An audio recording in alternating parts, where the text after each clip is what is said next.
ఉన్నారా ఇలాంటి స్నేహితుడు? ఎవరైనా ఉన్నారా, ఎజరైనా ఉన్నారా ఇలాంటి స్నేహితుడు? నా యేసయ్య లాంటి మంచి స్నేహితుడు, ప్రేమించి ప్రాణం పెట్టిన గొప్ప స్నేహితుడు. నా యేసయ్య లాంటి మంచి స్నేహితుడు, ప్రేమించి ప్రాణం పెట్టిన గొప్ప స్నేహితుడు. ఎవరైనా ఉన్నారా, ఎచటైనా ఉన్నారా ఇలాంటి స్నేహితుడు? హేతువేమి లేకుండా, లాభమేమి పొందకుండా ప్రేమ చూపువారు లేరు లోకమందునా. హేతువేమి లేకుండా, లాభమేమి పొందకుండా ప్రేమ చూపువారు లేరు లోకమందునా. నేను కోరుకోకుండా నా కోసము తనకు తాను చేసినాడు సిలువ యాగము. నేను కోరుకోకుండా నా కోసము తనకు తాను చేసినాడు సిలువ యాగము. ఎవరైనా ఉన్నారా, ఎచటైనా ఉన్నారా ఇలాంటి స్నేహితుడు? అంతస్తులు లేకుండా, అర్హతలు చూడకుండా జతలు కోరువారు ఎవరు ఎంత వెతికినా. అంతస్తులు లేకుండా, అర్హతలు చూడకుండా జతలు కోరువారు దొరకరు ఎంత వెతికినా. నీ చూడని చూడకుండా నా కోసము మహిమనంత వీడినాడు, ఏమి చిత్రము. నీ చూడని చూడకుండా నా కోసము మహిమనంత వీడినాడు, ఏమి చిత్రము. ఎవరైనా ఉన్నారా, ఎచటైనా ఉన్నారా ఇలాంటి స్నేహితుడు? ఎవరైనా ఉన్నారా, ఎచటైనా ఉన్నారా ఇలాంటి స్నేహితుడు? స్వార్థమేమి లేకుండా, ఫలితం ఆశించకుండా మేలు చేయువారు ఎవరు విశ్వమందునా. స్వార్థమేమి లేకుండా, ఫలితం ఆశించకుండా మేలు చేయువారు ఎవరు విశ్వమందునా. ఏమి దాచుకోకుండా నా కోసము ఉన్నదంతా ఇచ్చినాడు, ఏమి త్యాగము. ఏమి దాచుకోకుండా నా కోసము ఉన్నదంతా ఇచ్చినాడు, ఏమి త్యాగము. ఎవరైనా ఉన్నారా, ఎజటైనా ఉన్నారా ఇలాంటి స్నేహితుడు? ఎవరైనా ఉన్నారా, ఎజటైనా ఉన్నారా ఇలాంటి స్నేహితుడు? నా యేసయ్య లాంటి మంచి స్నేహితుడు, ప్రేమించి ప్రాణం పెట్టిన గొప్ప స్నేహితుడు. నా యేసయ్య లాంటి మంచి స్నేహితుడు, ప్రేమించి ప్రాణం పెట్టిన గొప్ప స్నేహితుడు. ఎవరైనా ఉన్నారా, ఎచటైనా ఉన్నారా ఇలాంటి స్నేహితుడు? అట్లే ఉండు. దీంట్లో శని 20 ఎక్కడికి అర్థమైందే. శని 25 అమ్మా ఈ అమ్మ రైట్.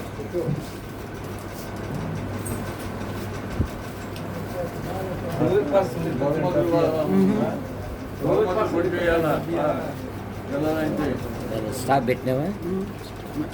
స్టాప్ పెట్టి కూర్చుంటావా?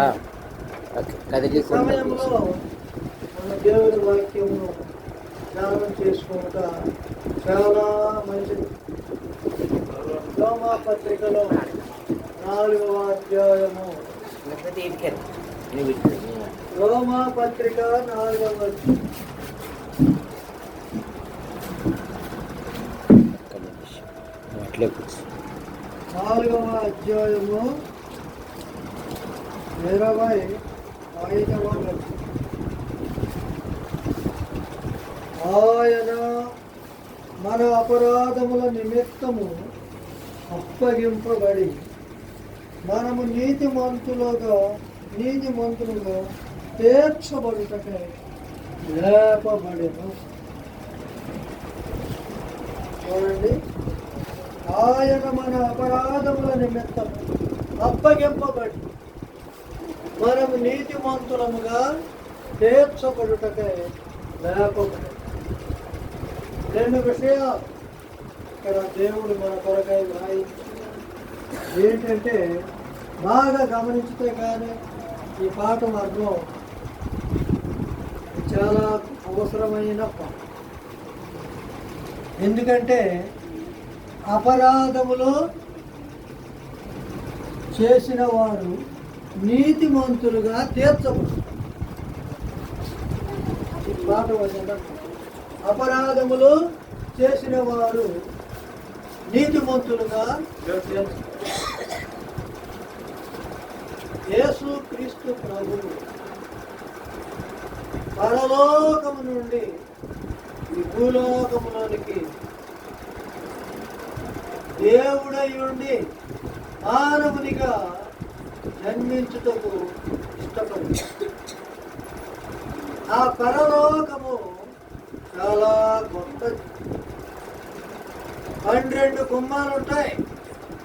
ఒక్కొక్క గుమ్మము ఒక్కొక్క ముత్యముతో కట్టబడి,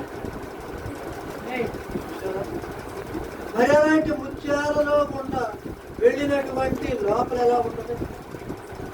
గుమ్మలు దాటుతాం, గుమ్మలేం బాగుంటుంది. ఆ తర్వాత లోపల ఎట్లా ఉంటుంది? మన ఇంట్లో గుమ్మం దాటగానే ఏముంటుంది? పాలిష్ రాళ్ళు ఉంటుందా?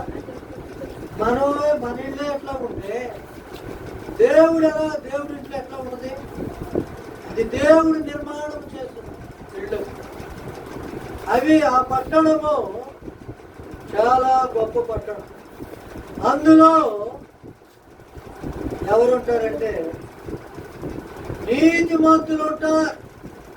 ఎవరుంటారు? నీతిమంతులు ఉంటారు. నీతిమంతులు అంటే ఎవరు? పాపము చేయని వారు. పాపము చేయని వారు. బైబుల్ ఏమి చెప్తున్నదంటే నీతిమంతుడు లేడు, ఒక్కడును లేడు. ప్రపంచంలో నీతిగా బ్రతికిన వాడు కానీ నేను నీతిమంతుడను అని చెప్పుకొనుటకు అర్హత కలిగిన వారు మానవులలో యేసు క్రీస్తు ప్రభు తప్పితే ఇంకా ఇంకొకరు ఎవరు లేరు అని చెప్పడానికి అర్హులము కాదు. ఆ యేసు ప్రభు కూడా మానవుడేగా అని మనం అనుకోవచ్చు. మన మానవ జీవితానికి యేసు క్రీస్తు ప్రభు యొక్క జీవితానికి చాలా తేడా. అసలు పుట్టుకలోనే తేడా, పుట్టటమే తేడాగా పుట్టాడు ప్రభు. అంటే ఎలా పుట్టాడు? మనవలేనే తల్లి గర్భంలో నుండి వచ్చాడు కానీ మనలాంటి స్వభావము ధరించుకున్నాడు. మనలాంటి శరీరమే కానీ ఆ శరీరములో పాపము లేని రక్తము ప్రవహించింది. మనలాంటి దేహమే. ఆ దేహము ద్వారా ఆయన పాపేచ్ఛలు కలిగి మానవులు పాపులు పాపేచ్ఛలు కలిగి మానవుడు కంటితో చూస్తే అది నా ఇంటిలో ఉండాలి అనుకుంటాడు. మాట అందమైనది కనబడితే నాకు కూడా ఉంటే బాగుంటుంది, నా ఇల్లు అలాంటిది ఉంటే చాలా సుందరంగా ఉంటుంది తత్వము కలిగిన వాడు మానవుడు. యేసు ప్రభు అలాంటి వాడంటే పరలోకములో ఎంత సుందరంగా ఉండదో మనుషులకు చెప్పి మనుషులను మార్చడానికి ఆ దేవుడే ఎక్కడికి వచ్చాడు. ఆయన ఏడ్చాడు. ఒకసారి వాడు చెప్పుకున్న మాటలు విని ఏడ్చాడు. చూడండి 119వ కీర్తనలో ఆ మాటలు చాలా చూస్తుంటే 119వ కీర్తనలో చూడండి 119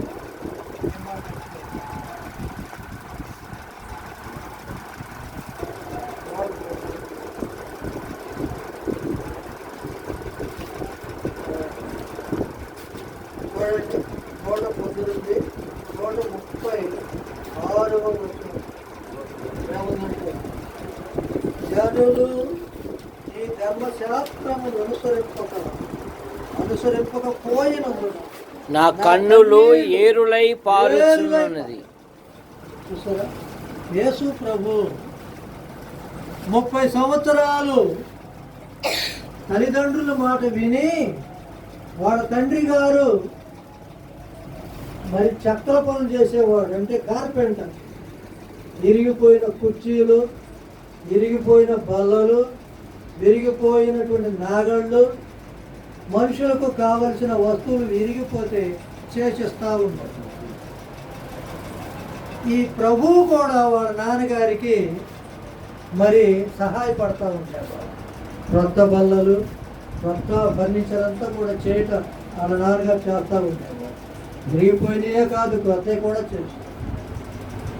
యేసు ప్రభువు పడిపోయిన మానవులు, చెడిపోయిన మానవులు, పాపములో కూరుకొనిపోయిన మానవులను వాళ్ళ నాన్నగారు మరి ఇరిగిపోయిన బలలో చెక్కి వాటికి కావలసిన సామాను అమర్చి కొత్త దానికి ఎలా చేసేవాడో యేసు ప్రభు కూడా పాపులను పరిశుద్ధులుగా తీర్చారు.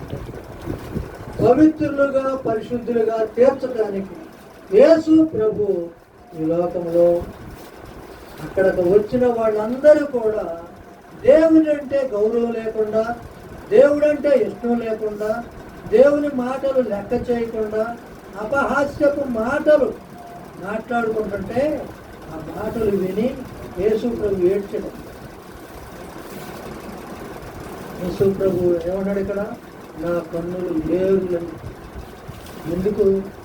జనులు చూస్తే ఒకరు కాపుతున్నారు, ఒకరు తిడుతున్నారు, ఒకళ్ళు కత్తితో పొడుస్తున్నారు. మానవులు చెడిపోయి అనేక విధాలుగా ఈ లోకంలో అనుసరించి పాపాలు చేస్తున్నారు. దేవుని ధర్మశాస్త్రాన్ని వారు అనుసరింపకపోతూ ఉన్నప్పుడు యేసు ప్రభు కన్నులలో నుండి కారిన నీరు ఏరులైపోయి ఆయన దివారాక్రమణ వారి గురించి వేడ్చి ఇశ్రాయేలు జనాంగములకు యేసు ప్రభు కన్నీరు. వారు ఒక చిన్న పిల్లలాగా చూశాడు. అయ్యో వీళ్ళేంటి చిన్నపిల్ల, ఎంత వయసు వచ్చింది, చిన్నపిల్లలాగా వీళ్ళు మాట్లాడుతున్నారు, బూతులు మాట్లాడుతున్నారు, హృదయంలో దేవుని వాక్యం లేదు, అపహాస్య మాటలు మాట్లాడుతున్నా. అయ్యో దేవా, వీళ్ళు నీ దగ్గరకు రాకుండా చనిపోయినప్పుడు నరకానికి వెళ్తారు కదా అని ఆయన మానవుల పైన ప్రేమ. అందుకనే దేవుని వాక్యంలో ఏముంది? దేవుడు లోకమును ఎంత ప్రేమ, దేవుడి ప్రేమ ఎంత ప్రేమ చెప్పండి.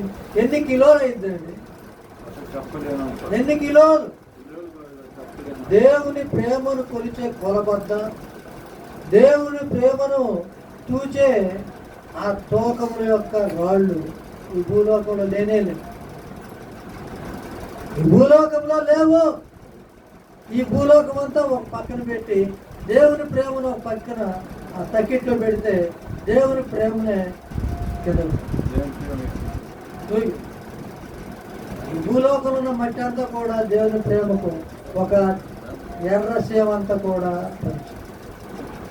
అంత గొప్ప ప్రేమతో దేవుడు ప్రేమించాడు. అయితే వాక్యం ఏం చెబుతుందంటే ఆయన మన అపరాధముల నిమిత్తము అప్పచెప్పబడ్డాడు. ఎవరి అపరాధాలు? నా అపరాధాలు, నేను చేసిన అపరాధాలు. ఏ అపరాధాలు?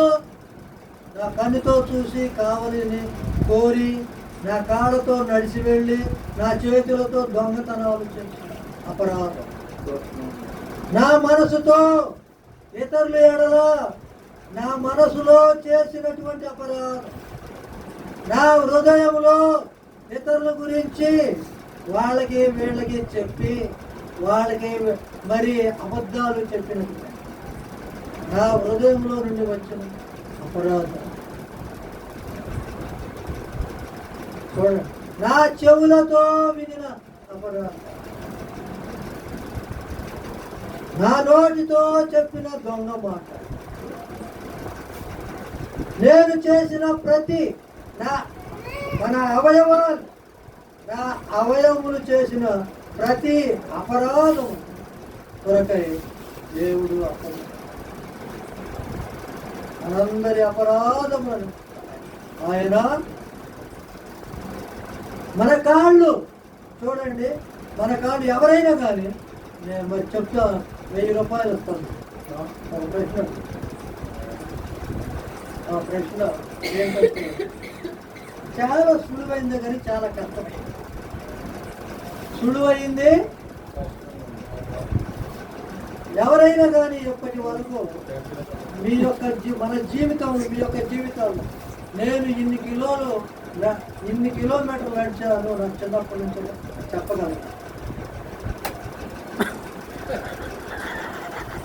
సులువైందే ప్రశ్న, కష్టమైన ప్రశ్న. చూడండి,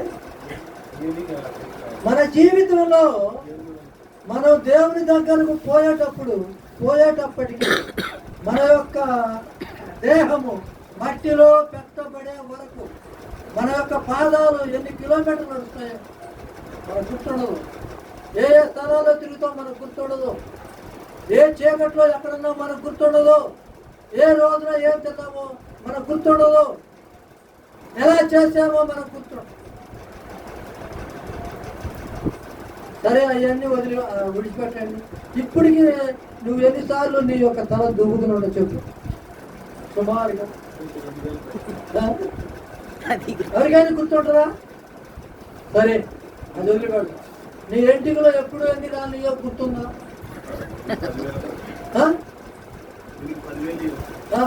నీ వెంట్రుకలు ఎన్ని రాలినయో అక్కడ గుర్తు.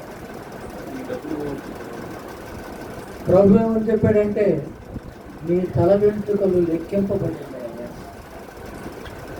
నీ పోషణ కొరకే నువ్వు బాధపడుతున్నావా? దేవుడు చూడు, పిచ్చుకలను పోషించటంలా ఆహారం కొరకై నువ్వెందుకు బాధపడతావు? దేహం కొరకై నీ బట్టల విషయంలో మాట్లాడతావు. ఆకాశ పక్షులను చూడండి, అవి విత్తవు కోయవు, కొట్లలో కూర్చుకోను. మనకే డబ్బులో బియ్యం ఉండగా బియ్యం అయిపోయినాయి కదా. అంటావా లేదా? భయము అంటే మానవుని యొక్క మనస్సు అలాంటి. ఇవన్నీ కూడా మనం ఆలోచన చేస్తే ప్రియులారా, మన అపరాధాలు ఎన్నో మన గుర్తుండవు. మన కాళ్ళ ప్రయాణము ఎంత చేసామో మనకు తెలియదు. మన అపరాధాలు ఎన్నో మనకు తెలియదు. అయితే దేవుడు ఏం చెప్తున్నాడంటే మన అపరాధముల నిమిత్తమై ఆయన అప్పగింపబడ్డాడు. చేసింది మనము, అప్పగింపబడింది దానికి చెల్లుబాటు ఆయన అప్పగింపబడ్డాడు. అప్పగింపబడిన ఆయనను ఏం చేశాడు? యేసు ప్రభువుని అప్పగించినప్పుడు వాళ్ళు చేసిన పని ఏంటంటే వాళ్ళు ఆ ప్రభువును తీసుకుని వెళ్ళి అనేక విధాలుగా హింసలు పెట్టారు. కొరడాతో దెబ్బలు కొట్టారు, వీపంతా కూడా నాగటి సాళ్ళ వలె ఇదిగో రక్తం వస్తుంది. వాళ్ళు ఏం చేశారంటే క్రూరులు ఒక గుడ్డ మీద ఉప్పు పోసి ఆ ఉప్పు బట్టలు ప్రభు కప్పారు. అప్పుడు ఎంత బాధేసింది? ఒక పుండు మీద ఉప్పు రాయండి, ఎంత బాధేసింది. ఆ ఉప్పుతో ఆ ప్రభు యొక్క దేహాన్ని అట్లా అద్దారు. ఊరికనే కప్పడం కాదు, అంతేకాదు ఒక నీచుల వలె చూసి ఆయన ముఖం మీద ఉంది. ఆ సైనికులే కాదు, ఆ చుట్టుప్రక్కల ఉన్న వారందరూ కూడా, ఆ సద్దుకైలు, ఆ పరిసయులు, ఆ శాస్త్రులు, ఆ ప్రజలు అందరూ కూడా వాళ్ళు యేసు ప్రభువుని సిలువ వేయటానికి ఏకమైపోయా. చూడండి, మీకు ఒక విషయం చెప్తాను. ఏ విషయం అంటే, మన ఊళ్ళో కుక్కలు ఉంటాయి కదా, మీ ఊళ్ళో కుక్కలు ఉంటాయి.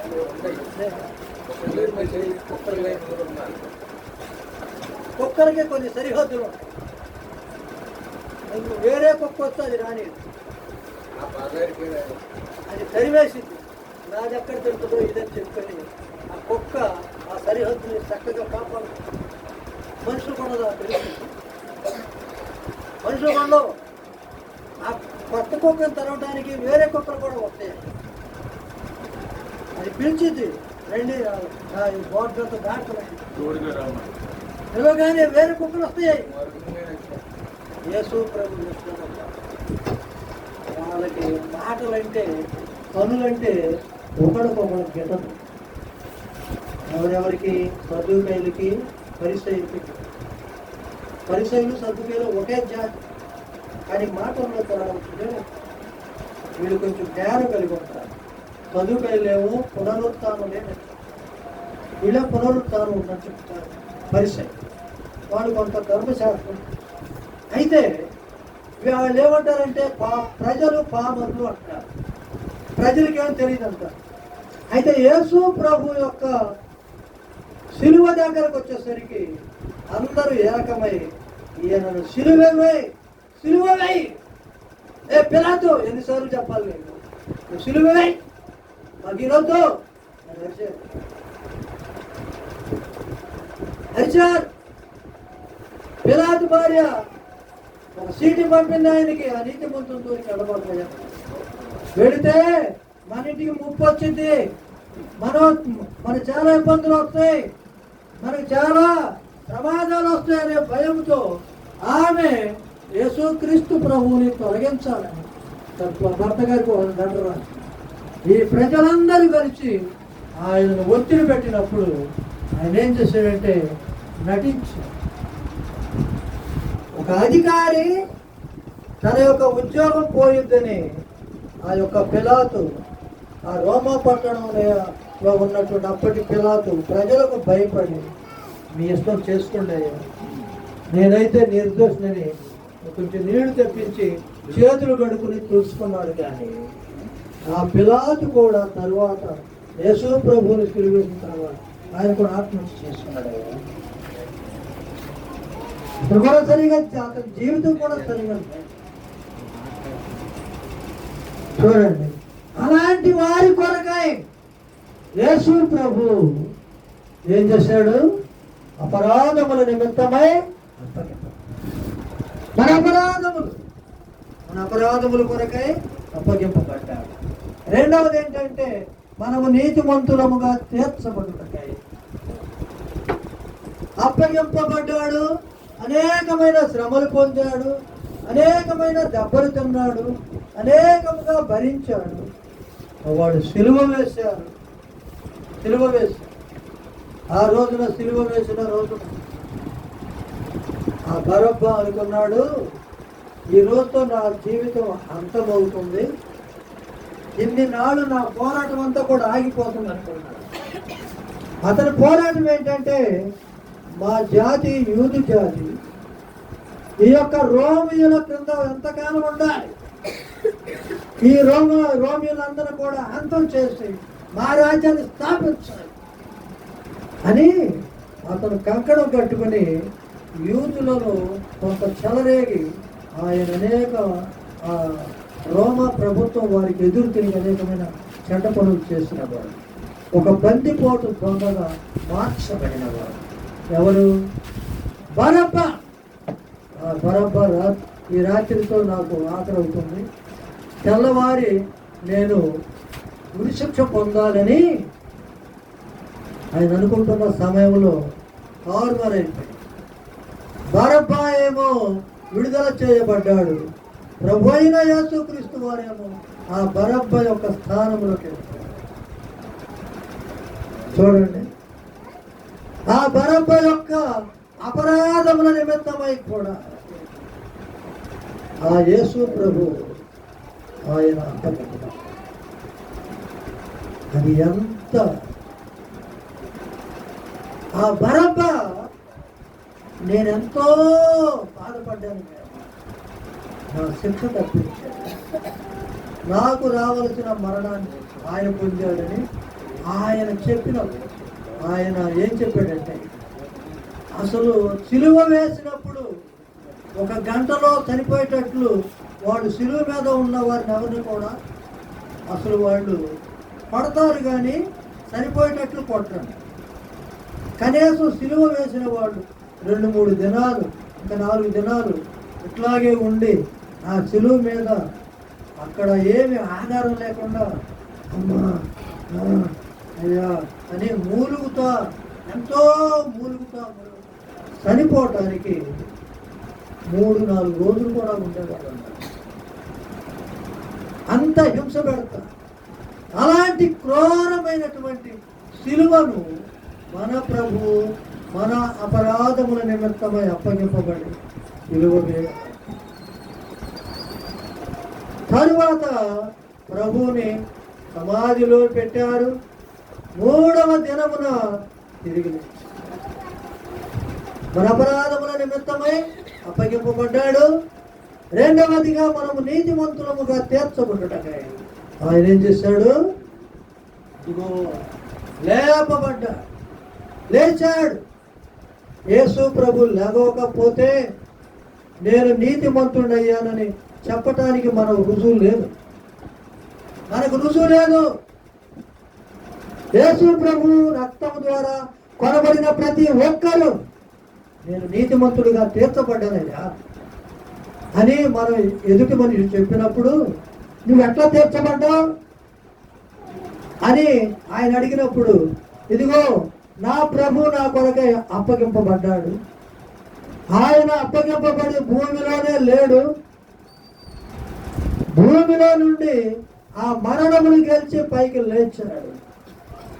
ఆ యొక్క మరణములకు మరి గెలిచి లేచిన ప్రభువు నన్ను నీతిమంతునిగా తీర్చాడు అని అది ఒక రుజువుగా యేసు ప్రభు కలిగి ఉన్న బిడ్డ చెప్పగలుగుతాడు, ధైర్యంగా చెప్పగలరు. యేసు ప్రభు భూమిలో ఉంటే మనకు అధికారం లేదు చెప్పటానికి. యేసు ప్రభు లేచుట వలన మనం ఏంటంటే మన యొక్క అపరాధముల నిమిత్తమై అప్పగింపబడిన ప్రభు నన్ను నీతిమంతునిగా తీర్చడానికి ఇదిగో లేచాడు. చూడండి చూడండి చూడండి అని అందరికీ కనుక నీతిమంతులుగా తీర్చబడిన మనలను ఆ ప్రభు ఈ సంవత్సరము ఆఖరి దినాలలో ఉంచాడు. ఇవాళ 8వ తారీఖు, 8వ తారీఖు. 8వ తారీఖు అంటే మరి దాదాపు ఇంకా ఈ సంవత్సరంలో మిగిలిన దినాలు ఎన్ని? 23 దినాలు ఉంటాయి. 23 దినాలు. 23 దినాలలో మనం చేసే పనులు, మనం చేసే ఆలోచనలు ఏమైనా దేవునికి అంగీకారముగా లేకుండా మన జీవితాన్ని పరిశీలన చేసుకోవాలి. ప్రభువా, ఒకప్పుడు నా అపరాధాల కొరకై నువ్వు చనిపోయావు, నన్ను నీతిమంతునిగా తీర్చావు. నేను నీ దగ్గరకు రావాలంటే ఇంకా నాలో ఏమైనా తప్పులున్నాయేమో నాకు తెలియచేయి, పాపాలున్నాయేమో తెలియచేయి. మనం ఏమనుకుంటామంటే చాలా పొరపాటు చేస్తాం. ఏం చేస్తామంటే అందరం చేస్తాం కదా. ఎలా చేస్తాము చెప్తాము? అద్దం ముందుకు వెళ్ళినప్పుడు ఎదుటి మనిషికి ఎంత బాగోపోయినా అద్దం ముందు నుంచున్నప్పుడు దానంతటి దాన్ని నేను చాలా అందంగా ఉండాలి. తలడు దూతాడు, ఇడు దూతాడు. చూడండి, ఆయన ఎంత తీసుకుంటాడు, తీసుకుంటాడు.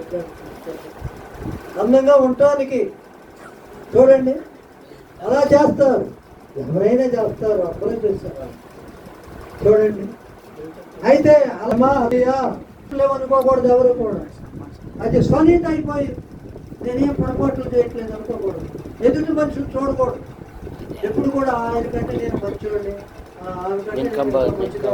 మనం అనుకోకూడదు. ఎప్పుడు మనం ఏమనుకోవాలంటే ఆయన కంటే నేను చెడ్డోడిని, ఆయన కంటే నేను చెడ్డదాన్ని అనుకోవాలి. అలా అనుకుంటేనే ఈ లోకంలో మనం నీతిగా బ్రతుకుతుంది. ఆయన కంటే నేను మంచిదాన్ని అనుకుంటే గర్వం, స్వనీతి కనుక ఈ రాత్రి ఈ మాటలను గమనించి దేవుని కొరకై మనం సిద్ధపడదాం. దేవునికి ఇష్టంగా జీవిద్దాం. మనందరినీ దేవుడు అన్నింటిగా నడిపించుకుంటున్నాం. ప్రేమ గల తండ్రి, పరిశుద్ధుల దేవ, వందనములు, స్తుతులు, స్తోత్రములు చెల్లించుతాను. మరి ఒకసారి ఈ సంవత్సరంలో ఈ చివరి దినములలో మా యొక్క ప్రియులను కలుసుకొని నాయనా నీ యొక్క మాటలను ధ్యానం చేసుకుని ఈ యొక్క గొప్ప దినమును, ఈ అవకాశమును మాకు ఇచ్చినందులకై స్తోత్రం.